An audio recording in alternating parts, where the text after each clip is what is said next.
everybody, we're back again today with our next video in the series on card sketches, and we're actually going to use the same exact card sketch that we did the last time. So I'm just showing you here. I'm going to be using the same one, and for the most part the same measurements. The main difference on this one is I'm not going to do all of the matting that we did on the very first one. So I'm going to show you what it would look like if you mat your pages and then if you don't. So changing up a few things on it, but yet staying true to the design of the sketch itself. Okay, so I'm picking out 3 sheets, and I was going to do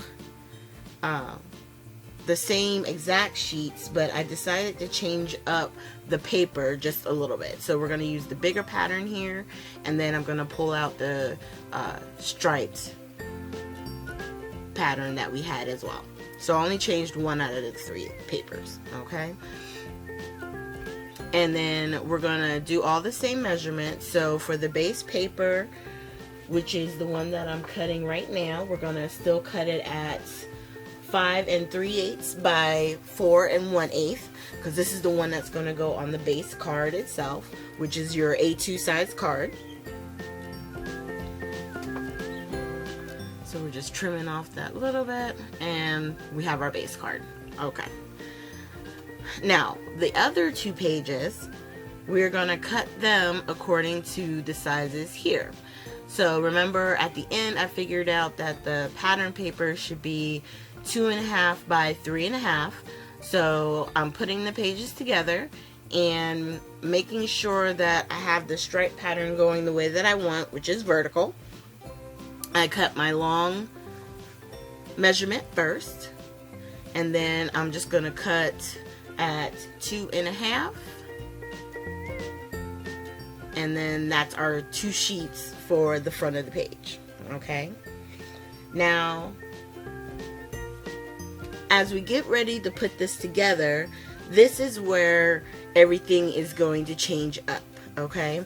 Because if you remember on our previous card, I used my washi tape to go across the 2 pieces of paper, almost like a ribbon, right? Which you could even make it ribbon, but we're not going to go there. I decided that I wanted to make it plain cardstock and then use it for my sentiment for the front of the card. So right now what I'm doing is I realized I made the page just a little bit too long, and I was, oh no, not too long, I'm so sorry. No, I was going to use the pattern paper that was on the bottom to go across. I thought that would make it really pretty, you know. But I realized that if I do that, then what am I going to put down as far as our sentiment goes? So I was like, okay, I still like this idea of using the pattern paper. So what paper am I going to use? So I decided to grab my cream colored cardstock. I'm going to cut the same, I think it's a 1/2 inch strip, and make sure I cut it I was originally cutting it the length of the card, like it was going the 5 1/2 side, and I forgot that I had done a top folding card, so it actually needed to be 4 1/4 inches long, so that way it would go across the front.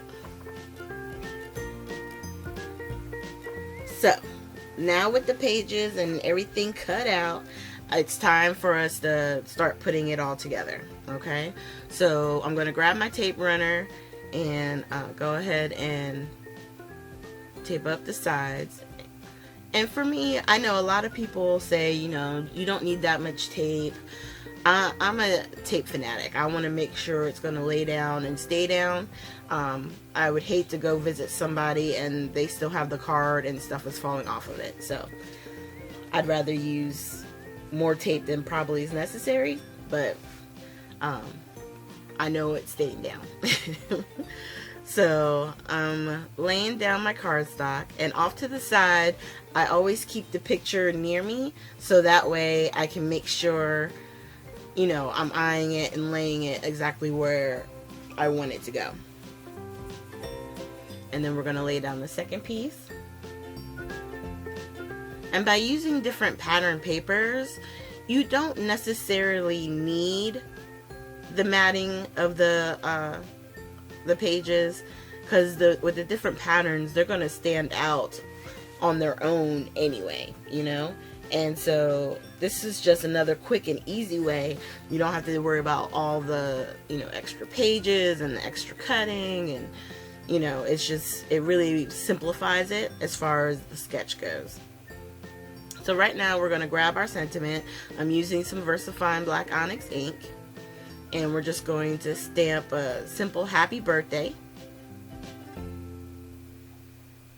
And then I stamped it more towards the right of the card because I knew where the circle was on our pattern. I wanted to put an embellishment, and what I'm going to use is some petaloo flowers that I got from the boutique. The paper collection, or the paper that I'm using, is actually from my stash. I've decided that not only am I going to start using, obviously, the papers and everything that I get from the boutique, but I just got to start using some of this paper up because I have a lot of paper. Okay, I'm sure you guys know or have experienced that before. So I'm going to go ahead and grab the flower, add some glue dots for adhering it to the card. And with these particular flowers, you can use glue dots, you could use foam. You know, the foam tape will just make it stand up a little bit. You could probably even use score tape, you know, tear off a couple of pieces and put underneath. Anything that's going to secure it, you know, pretty well for you. And there you have it. The card, you know, is complete. And you could embellish it even further. You could put sequins on it, gems, however you want to do it.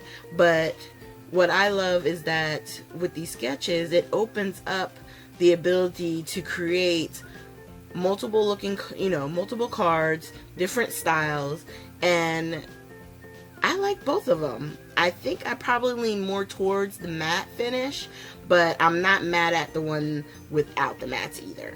Okay, so thank you guys for watching. Please make sure you hit the like and subscribe button, and please share. And next week's video, I think we're gonna focus on mass producing the sketch. If you guys want to see something else, just leave a comment down below and I'll make sure I get right to it.